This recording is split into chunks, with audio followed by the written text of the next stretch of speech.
Hi, I'm your host, Marcia Florence with Just Ask. Today's show, ladies and gentlemen, is safety tips from the Detroit Fire Department. Hurry back and join us.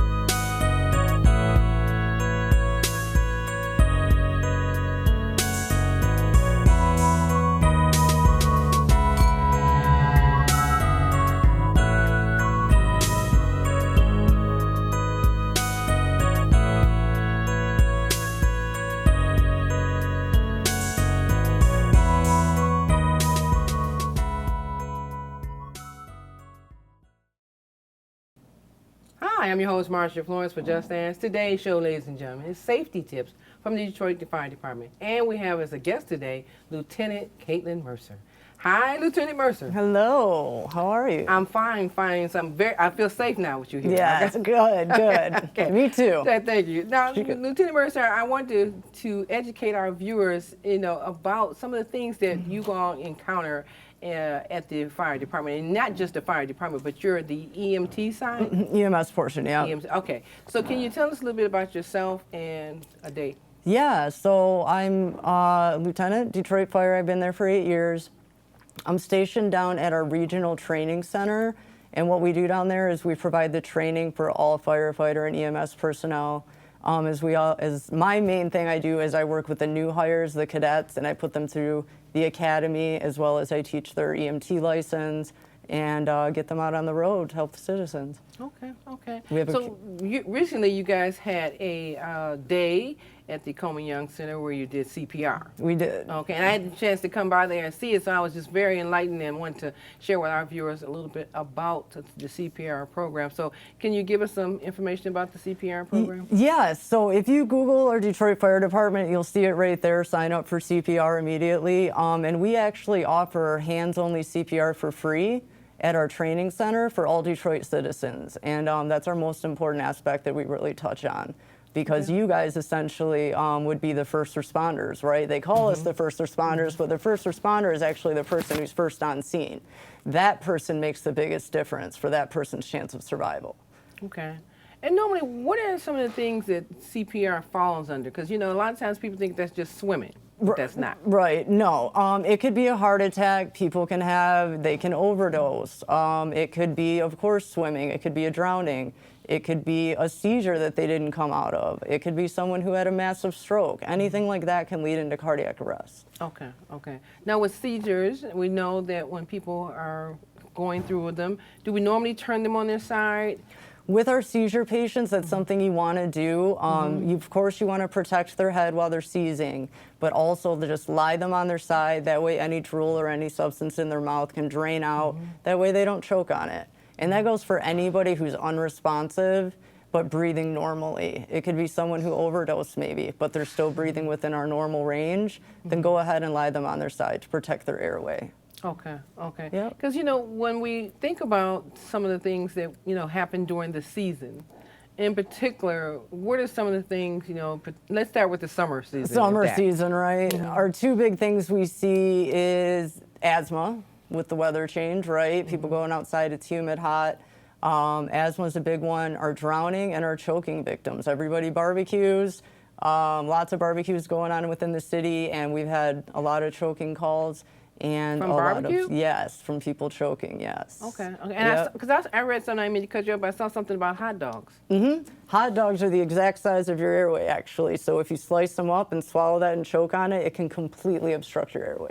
Oh my goodness. 100%. So that's why we got to chew our food. Okay. I'll say, especially the hot dog. Yeah. So really what we're telling people is don't talk while you're eating. Yeah, and if you do see someone who seems in distress and that they're saying, or if they're saying I'm choking, they're not choking yet. Doesn't mean to downplay it, because if they can talk, they can breathe still, right? They still have a clear airway. If they're coughing, we're going to let them continue to cough. We're not going to act and do our abdominal thrusts and back blows on them until they're no longer able to speak and they're no longer able to cough. That's when we act. Okay. And what you would do is 5 abdominal thrusts, which is just going to the center of their belly button, coming around them, making a fist, heaving inwards and upwards. Is that what they call it? Is it Heimlich? It's the Heimlich maneuver, Okay. yes, same thing. Okay, okay. And But you know, when you say, you know, we're not going to do anything until they can't, the family is panicking. they are panicking, Right. but the thing is coughing is the body's natural way of expelling an object. So if we were to strike them forcefully while they're still coughing, we can lodge that object down further. That's why we wait, because coughing is the natural way. Hopefully they get it while coughing and they actually clear their airway. Okay, That's the plan. okay. That's the goal. Okay, but what about children? Children, same thing, except for our infants. We do a little differently, but if Right. it's children, the only difference is if they're too small, you can get down on your knees and go around them. That way you're in the direct area that you have to provide the thrust. So coughing is a safe way to say that they're trying to get it out themselves. Absolutely, yeah. Okay, but if they don't cough, If they're not coughing and not able to speak, they're choking. That's Okay. when you need to act. Okay. So that's what you're going to be looking for. you know, I don't think people realize that we are at that age and stage where people talk and eat at the same time. You know, I'm telling you a story and you suck back and that piece of meat goes down the throat. I piece had of a bread, call with it. You know, Yeah, I've had several calls with it. And Yeah.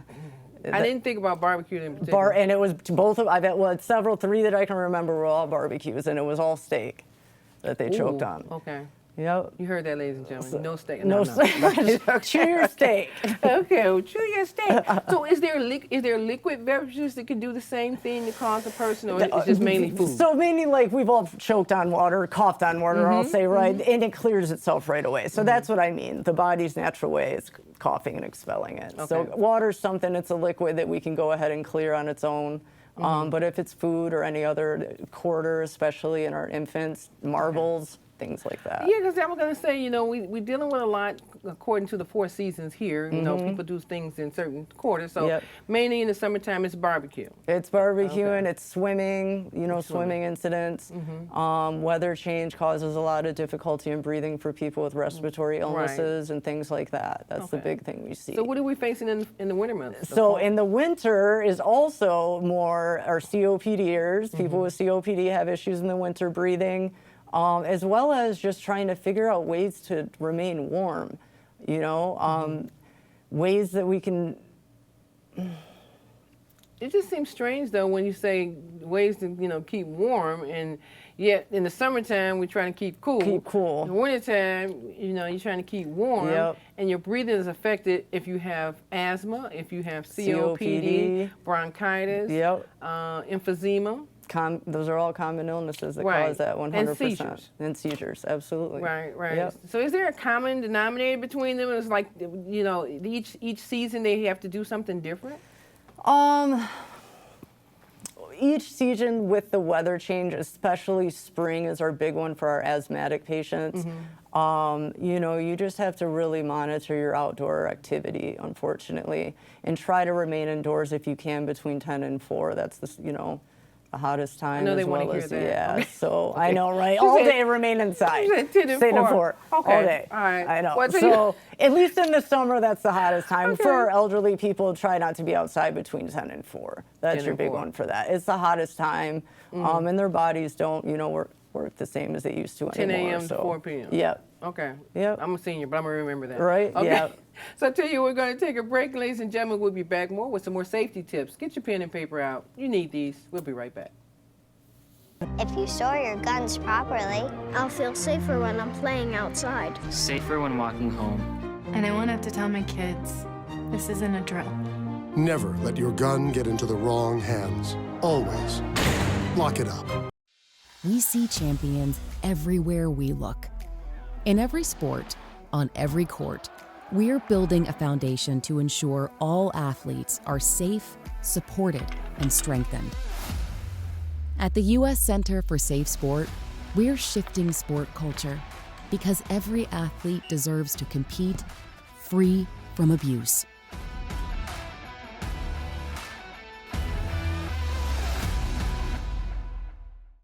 And welcome back. Now, ladies and gentlemen, I hope you got your pen and paper out so you can get some of these notes about what the wonderful services that the Detroit Fire Department does.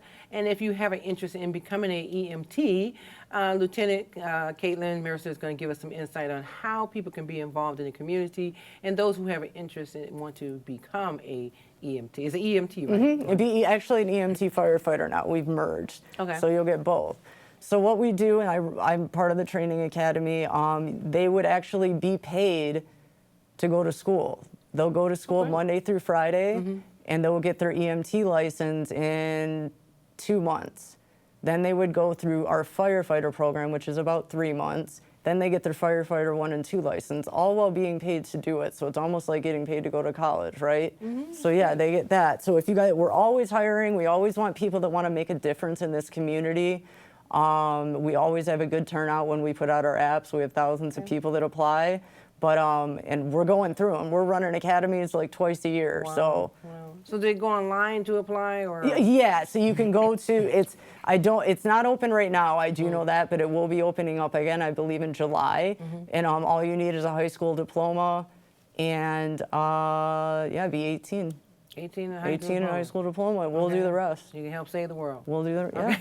We'll do the rest, and then they'll be out there. Okay. Well, that's great. I mean, Yeah. you know, there's some young person who, you know, wants to be a humanitarian, helping in the humanitarian field, and this is a good way to become one. Absolutely. Okay? And Yep. so everything in the medical field to me is very vital, no matter what we do, whether it's social work, psychology, psychiatrists, EMT, doctors.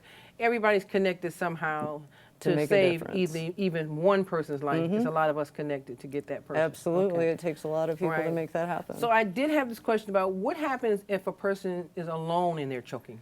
So if we're alone and we're choking, the first thing we want to do is call 911, right? But the thing is if we're really choking, we can't speak, right? You're not going to be able to speak. So they'll have a dead line on there. Well, fun fact, nobody answers. If they can hear someone in distress on the other line, but you're not speaking, they send us even quicker. We're all coming lights and sirens. But one thing that I like to tell people that is so important if you are choking, the 2 things you can do is put yourself over a chair, the back of a chair, and throw your stomach into it. Okay. See what I'm saying? Make sure it's a chair without wheels. We don't want to go down that route, okay? But yes, you're going to lean your body over the chair, and you're just going to throw yourself into it. But the biggest thing I want you to do is unlock your front door, because it is a myth that we, EMS or fire, come and kick in your door. We're actually not allowed to. We have to call police. So if you don't unlock your front door and we arrive first, we can't come in. Wow. We have to wait for police to get there Okay. to get the clearance to kick the door and to get to you. Okay. So unlock your door and even get outside if you can, because there may be someone outside that's able to give you abdominal thrust and back blows. That's a lot, but I understand it. Yeah, I never heard that you couldn't go in, but you know, Yeah, I mean, we they got a lot of think- new rules about things. You know, Yep. somebody said, well, they kicked my door in. They just didn't, you know, ask me. They kicked my door in. I'm like, well, wait a minute, you know, dying. Yeah, Worried about- yes, Yeah. but we have to actually, the only way we can really go in without police is if we see someone down through the window. Then we can come in. Okay. But- Okay. but Okay. If we see someone down, but if we can't see anybody, we have to wait for Right. police. And we know, well, just so we know, our brain only goes without oxygen for 4 to 6 minutes. After that, that individual loses 10% survivability every minute that goes by. Wow. So. Okay. Now, what about persons in a wheelchair? Okay, so if someone is choking in the wheelchair, what you're going to do is you're going to come around their chest and you're going to perform chest thrusts, okay? Not abdominal, you can do chest thrusts on them. Now, what if there is an individual who is in cardiac arrest in a wheelchair? How do we get them? How do we get them to the Correct. ground, right? If you can't get them down or they're too heavy for you, what you do is you put a belt around them to strap them in the chair, okay? And then you're going to lay the wheelchair all the way back flat onto the ground, and then you'll be able to go under their shoulders and drag them from the wheelchair. They'll be on the ground, a hard, flat surface, and that's where you're going to start your chest compressions. Okay. Because we've had a lot of concerns and calls about, you know, what do I do if they're in a wheelchair? How do I get them out? I can't get them out. They're too heavy. I can't pick them up. I don't want to drag them by their feet. Right. You know, And so that's yeah, true. I you mean, know, we lose people every day because we don't know. we don't know what to do. Right, So right. if it is someone in a wheelchair, go ahead, lie them back, and they will slide right out of the chair into the position that you can perform CPR. But you definitely have to take them out of the chair. Yeah, but when the chair's laid all the way back, their feet will be up, and you'll be able to just drag them by their shoulders out. So you'll never actually have to lift them. Okay. Excuse me. I mean, you know, I'm learning a lot myself. Okay. Good, good. I hope I appreciate it. So, yeah. excuse my cough. I hope you don't have to You're come good. over here. Okay. Okay. So let me ask you this. So, okay, because we know about Michigan's 4 seasons, tell us some of the things that seniors should be aware of in their homes. Fall resistance. Fall hazards. A big one we get, our most common calls with seniors are either respiratory and or falls. That's our biggest one, is falls. Some ways that we can reduce falls would be rugs. Everybody likes rugs everywhere. My grandparents' house has a rug. Right. They're everywhere. Right. They're everywhere. Rugs are great if they're non-slip. Okay, so they have a non-slip backing you can put on the back. Super important on your kitchen or any tile floors because that's a big slipping, tripping hazard. Some other things is they have grab bars now for everything. Yes. Yes. So they have grab bars that you can put on the side of your toilet. They have grab bars that you can actually, in this chair, have. It's a flat piece that'll slide under the cushion with 2 arm rails, just like that. And you can actually lift yourself up like that. So handrails throughout the entire house, especially the stairwell, anything like that to just help you guys reduce falling. So that should be something that they discuss with their physician? Yes, and they can actually... It sounds like it's written prescription for those kind of things. Yes, absolutely. You can get a prescription for a raised toilet, things like that. So yeah, absolutely, that I mean, would help. home modification should be considered at all costs because, you know, when you're young, you want all these beautiful rugs, you know, all these kind of fancy things. When you get old, you're like, yeah, I think you better pick that Yeah, up. Okay? pick them up. Pick them up or get non-slip, We don't 100%. Yeah, we don't want to see grandma on the So, floor. She tripped over the rug, no. okay, not the cat, the And rug. that's what happens all the time. And I'm like, it's those rugs. You got to get them. Okay, okay. So yeah, rugs are a big one. Okay. So before this segment goes away, I want to ask you now for some of the things that our seniors can stay cool with are what? So the biggest thing you want to do, at least when you're home, if you have air conditioning, have it on. If we don't have air, we need lots of fans circulating throughout the house, and keep your blinds drawn. Cold, dark rooms are what's going to keep it cool. Wear breathable clothing such as cotton or linen and light colored clothing when you're out there.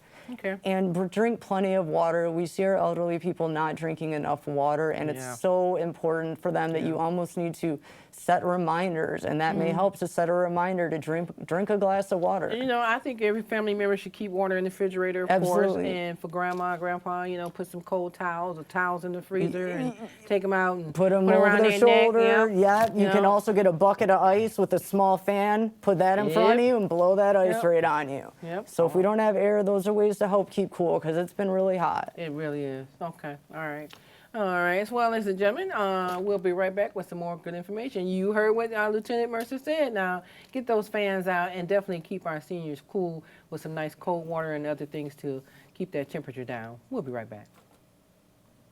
This isn't a workout video.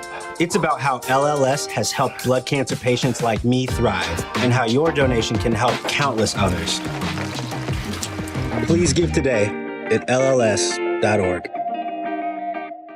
I try to keep up with what these young people is doing and knowing. I was at work and I just got a text from a number that I didn't know. I sent him a text. He texts me back and say, "Who dis?" And I just thought that was the funniest thing. The next few weeks, you just made fun of me, like would answer the door and say, "Who dis?" Who dis? Drop off a warm meal and get more than you expect. Volunteer at AmericaLet'sDoLunch.org. America, let's do lunch.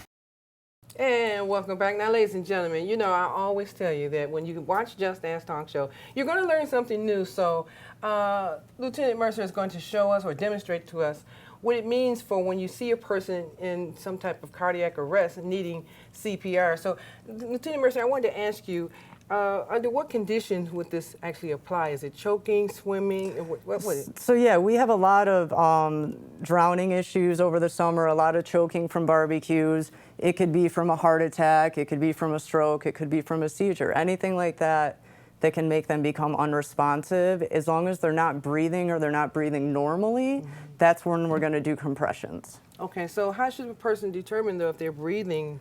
So we as adults breathe 12 to 20 times a minute. If we see someone breathing less than that, you're going to push hard and fast in the center of the chest. Reason being is because those compressions, they circulate oxygenated blood throughout the body. They keep the vital organs alive, such as the brain and heart. Okay. So if we do continuous compressions, we're keeping them alive until definitive care arrives. Okay, so, but if a person is checking for, is that the purpose of checking for a pulse? So we made this super simple. It's called hands-only CPR. We took out the pulse checking because we want more hands on the chest. Less hands here, more hands on the chest. This is where the hands need to be for our compressions, and we're doing continuous compressions. The only thing you're going to assess on someone who's unresponsive is going to be if they're breathing or breathing normally. So we breathe 12 to 20 times a minute. If they're breathing less than that, you're going to go ahead and start compressions continuously, and you're going to go at a rate of 1 to 120 a minute. Okay, okay. All right, I think I understand it. Now, before we go to the adult, what about a child? Child is different because our adults, we do our hand placement here. Children, our toddlers, infants, they're small, right? My hand would take up their entire chest. So what we do, it's called the 2-thumb encircling technique. And I come around the infant, I place my 2 thumbs just below the nipple line, and I'm gonna go ahead and compress the same 1 to 120 a minute. And you're gonna keep doing that until something changes. That something changing will be they become responsive, they start breathing, or help arrives. Okay. And then we'll take over. So I know a lot of people are going to see this segment and they're going, wait a minute, and I'm one of those. So if you're trying to help survive an infant and you're saying 2 thumbs and you're pressing, will you be able to feel the heart when it starts to beat, or just keep pumping until help arrives? You're going to keep pumping until help arrives, or unless they become responsive. That's it. Continuous compressions, and luckily, the city of Detroit, we got our response times down, where we were nationally recognized. They're under 7 minutes and 30 seconds, which is huge and a great response time. So know that if you're doing compressions, that we'll be there within 7 minutes and 30 seconds, and we'll be able to take over. But you have parents that always, especially if it's a choking baby, pick the baby up and turn the baby over. So choking is different. That was, choking I can show you on the infant 100%. Okay. Because there's choking on adults and choking on infants. Now, if I have a choking infant, what I'm gonna do is I'm gonna cradle their neck, support their head, and I'm gonna straddle my arm just like that. Okay. I'm gonna take the heel of my hand and strike them forcefully between their shoulder blades. 1, 2, 3, 4, 5. I'm gonna cradle the head, come to my opposite arm, and now I'm gonna do 2-finger chest compressions. 1, 2, 3, 4, 5. Keep rotating until that object comes out. When it comes out, they're fine. If it does not come out, that's when we're going to go back to our continuous compressions. Oh, wow. Okay? Okay. Okay. Now, a lot of parents don't know that. So, I'm sorry I didn't start with the adult, but the child, people have kids that they go in the room and, they swallow something right quick. They don't know what it is, and they're trying to get it out. They're looking for it and can't get, and the baby's going through a convulsion or a change. 100%. Okay. So if baby is crying, or if they can speak, if they're 2, 3 years old and they're speaking, but as long as they're crying, you're not going to act yet. The only time you're going to actually do those back blows and chest compressions is if they're unable to cough and they're no longer crying or speaking. Really? That's when we act. Okay. Coughing is the body's natural way of trying to expel an obstructed object. Have you had the wind knocked out of you before, where you can't breathe, hitting the stomach in the back? I think we all have, right? I have. That's what we're going for. That spot, right? That's what we're trying. We're not trying to knock the wind out of them, to expel that object. Okay. So we keep it super simple. Someone's in cardiac arrest, via drowning, overdose, anything like that. We're going to find the center of the chest and do compressions. Okay, so let's try the adult. The adult, we have just between the nipple line. We're going to go just below it. I'm going to take the heel of my dominant hand, interlock my fingers with my opposite, lock my elbows out. Oh, wow. And you're going to keep doing that also as a rate of 1 to 120. Yes, the song, Bee Gees Staying Alive, is that exact beat. So if you're singing that song in your head, Staying Alive, you're going to go the right rate. Okay. Okay? And we also want to make sure that we're going deep enough. To compress, we want to go about 2 inches, 2.5 inches. So you want them to lock their fingers? Yes. Okay. Interlock your fingers, take the heel of your dominant hand, I'm right-handed, fatty tissue of it, and that's what you're going to use to really compress into that chest. Okay, and that's it. We want to keep CPR simple. Since we've removed the breaths, right, because you didn't show me giving any breaths, we've removed the breaths, we removed the pulse check.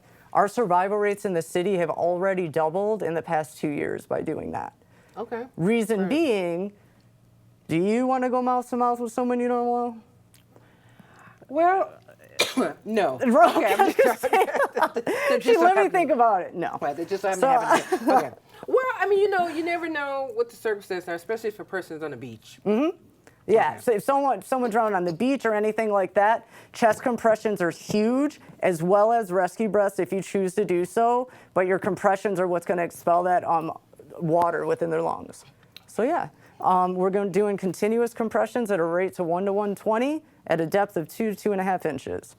I mean, a person probably would do a baby at any time. Yes, 100%. Now, if you're going to do the baby and give mouth to mouth, you can go ahead and cover their nose and mouth and go over both of them, or you can pinch the nose and go through the mouth. All right? And if you were to choose to give rescue breaths, you're going to do 30 compressions on the adult in 2 breaths. If it's a baby, we'll do 15 in 2. Excuse me. That's why we keep it simple with continuous compressions, so we don't forget all those steps. Okay, so let me just go over this again. So with the adult, it could be a situation where they're choking, a swimming accident. Near drowning. Heart attack is a very common one. Our seizure patients, they can also seizures. Strokes can also end up in cardiac arrest, anything like that. But with a person having a seizure, don't you know turn them on the side? That's what I was, very good. 100%, you're absolutely right. If someone's having a seizure, we're going to let them seize, protect the back of their head. They're naturally going to be on the ground. And you're going to lie them on their side. That way they don't aspirate or choke on their saliva. If they were to vomit, we don't want them to choke on it as well.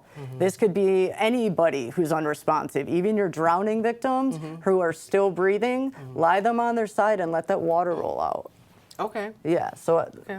I mean, because every year we have a situation, especially in the summertime, with drowning victims, and whether it's children or adults, but we never really know the whole technique. Right. And then somebody said, well, start pumping on the chest, but they don't know that certain things you should turn a person over. Absolutely. On the side. So that's why we're just going to assess their breathing. Seizure patients, someone who had a seizure, they're breathing normally. They actually usually breathe a little bit more rapid. So if you had a seizure patient, they're breathing normally, you're not going to do chest compressions on them, right? Okay. Well, I want to tell you, Lieutenant Mercer, thank you so much. Thank you. I'm sure our viewers will enjoy this segment today. And ladies and gentlemen, I don't know about you, but like I always say, when you come to Just Dance Talk Show, you tune into us, you always learn something new. And so today, we want to thank Lieutenant Mercer for coming out to join us. Detroit Fire Department? Yes, Detroit Fire Department, EMS Division. Thank you so much. Thank you so much. So I'm your host, Marsha Florence for Just Dance, and what do I always say? If you have a question about a person with a disability or just a general question, don't be afraid to ask Just Dance. I'm your host. Thank you.